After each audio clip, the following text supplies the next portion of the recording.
நம்முடைய ஆண்டவரும் இரட்சகரும் கர்த்தருமாகிய இயேசு கிறிஸ்துவின் நாமத்தினாலே இந்த காலை வேளையில உங்களுக்கு வாழ்த்துதலையும் வணக்கத்தையும் ஸ்தோத்திரங்களையும் கூறிக்கொள்கின்றோம். உன் கண்களை ஏறெடுத்து பார் என்று நாம் தியானித்து வருகிறோம். இந்த வாரம் ஜெபத்தினால் உண்டான மாற்றம் என்ற தலைப்பிலே நாம் சிந்தனை செய்ய இருக்கிறோம். ஜெபம் என்பது தேவ சமூகத்தில் போய் உட்கார்ந்து தேவனோடு பேசுவதாகும். அது நம்முடைய குறைகளை ஆனாலும் கூட, நம்முடைய சந்தோஷமான காரியங்களை ஆனாலும் தேவனிடத்திலே நாம் சொல்லுவது. எப்படி ஒரு நண்பரிடத்திலே நாம் போய் நம்முடைய நிறைவையும் குறைவையும் பேசுகிறோமோ, அதே மாதிரி நம்மை ரட்சித்த பரலோகத்தின் தேவனிடத்துல நாம் ஜெபிப்பது. தேவனிடத்துல நாம் போகும்போது இயேசுவின் பெயராலே தான் போகிறோம். ஏனென்றால் இயேசுவின் ரத்தம் தான் நம்முடைய பாவங்கள் அக்கிரமங்கள் எல்லாவற்றையும் நீக்கி நம்மை சுத்தம் பண்ணி தேவனுடைய பிள்ளைகளாக மாற்றி இருக்கிறது. தேவனை நாம் அறிந்து கொள்ளும்படியான பாக்கியம் கர்த்தராகிய இயேசு கிறிஸ்துவினாலே உண்டானது. நம்மிலே பாவங்கள் இருந்தபோது, அக்கிரமங்கள் இருந்தபோது பரலோகத்தின் தேவனை பார்க்க முடியவில்லை. அவரை அப்பா என்று கூப்பிட முடியவில்லை. இப்பொழுது கர்த்தராகிய இயேசு கிறிஸ்துவின் இரத்தத்தாலே நாம் மீட்கப்பட்ட போது, பாவம் நம்மை விட்டு விலகி போன போது நம்முடைய மனக்கண்கள் திறந்தது. பரலோகத்தின் தேவனை நாம் காண முடிகிறது. அவருடைய சத்தத்தை கேட்க முடிகிறது. அவரோடு நெருங்க முடிகிறது. அவரை அப்பா என்று கூப்பிட முடிகிறது. நன்மையான எந்த ஈவும் பூரணமான எந்த வரங்களும் பரத்திலிருந்து உண்டாகி ஜோதிகளின் பிதாவினிடத்திலிருந்து இறங்கி வருகிறது என்று யாக்கோபு 1:17 நாம் வாசிக்கிறோம். ஆக ஜெபிக்கும் போது மாற்றங்களை தேவன் ஏற்படுத்துகிறார். ஜெபம் தேவனோடு நம்மை இணைக்கிறது. இந்த உலகத்தோடு நாம் எப்பொழுது இணைந்துதான் வாழ்கிறோம். இந்த உலகத்தின் மனிதர்களோடு, உலகத்தின் இயற்கையின் எல்லா மாற்றங்களோடு, எல்லா விதமான சூழ்நிலைகளோடும் இணைந்து வாழுகிறோம். ஆனால் நாம் காணாத ஒரு உலகம் இருக்கிறது. நாம் இந்த பூமி வாழ்க்கையை முடித்து கொண்டு போய் சேர வேண்டிய ஒரு உலகம் இருக்கிறது. அது ஒரு நல்ல உலகமாகவும் இருக்கிறது, கெட்ட உலகமாகவும் இருக்கிறது. நாம் இந்த பூமியிலே ஆண்டவராய் இயேசு கிறிஸ்துவை ஏற்றுக்கொண்டு இந்த பூமியிலே நாம் வாழும் பொழுது ஒரு நல்ல உலகத்துக்கு கடந்து போகிறோம். அதை பைபிள் நமக்கு பரலோகம் என்று சொல்லுகிறது. கர்த்தராய் இயேசு கிறிஸ்து அங்கிருந்து தான் வந்திருக்கிறார், திரும்ப அங்குதான் போயிருக்கிறார். அவர் நமக்காக ஒரு ஸ்தலத்தை ஆயத்தம் பண்ண போயிருக்கிறார். அந்த இடத்துக்கு நம்மை கொண்டு போய் சேர்க்கும்படியாய் ஆண்டவரோடு இணைந்து பயணிக்க நமக்கு கற்றுக் கொடுக்கிறது. ஆனால் இன்னொரு இடம் இருக்கிறது. இந்த ஆண்டவராய் இயேசு கிறிஸ்துவை ஏற்றுக்கொள்ளாமல் அவரை விசுவாசிக்காமல் வாழுகிற மக்கள் இந்த பூமியோடு, பூமியில் உள்ள மக்களோடு, பூமியினுடைய எல்லா விதமான காரியங்களோடும் பங்காளித்துவம் வைத்து இணைந்து வாழுகிற வாழ்க்கை அவர்களுக்கு நரகம் என்று ஒன்று இருக்கிறது. அங்கே சாத்தானும் அவனுடைய கூட்டமும் தள்ளப்பட இருக்கின்றது.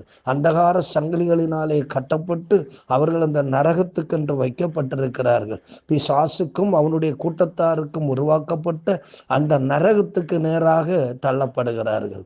நாம் ஜபத்தின் மூலமாக தேவனோடு இணைக்கப்படுகிறோம். நாம் தேவனோடு ஒன்றுபடுகிறோம். தேவன் நம் மூலமாய் பெரிய காரியங்களை செய்கிறார்.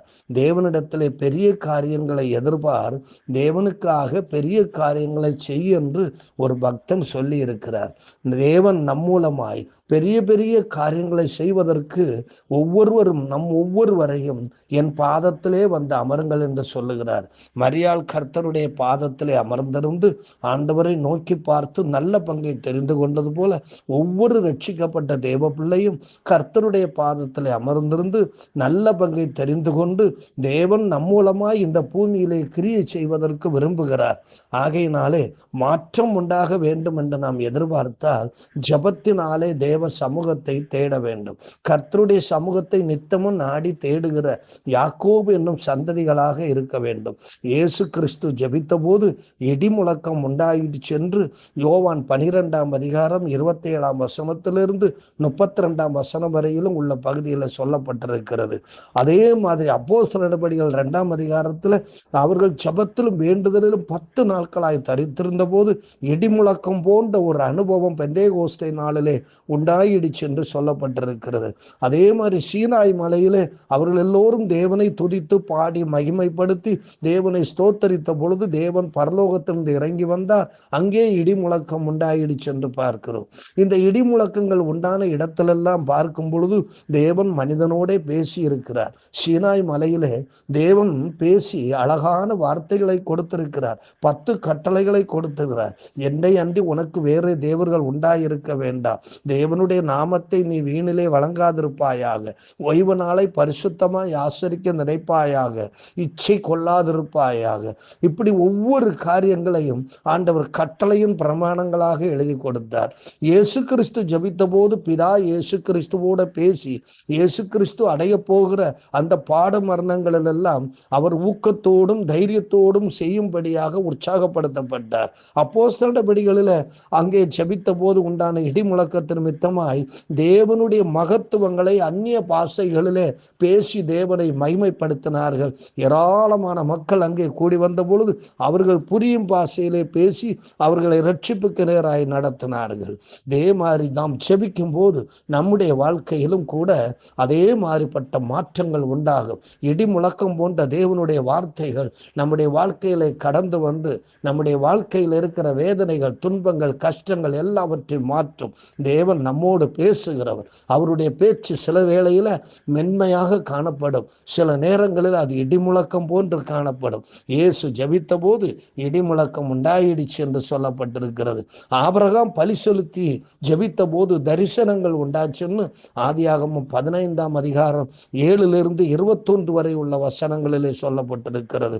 அந்த தரிசனங்கள் மூலமாக ஆபிரகாம் தன்னுடைய சந்ததிகள் எப்படி போய் வாழ்வார்கள், எந்தெந்த இடங்களிலே வாழ்வார்கள், எப்படி வாழ்வார்கள் என்பதை முன்னாடியே அவர் கண்டுகொண்டார்.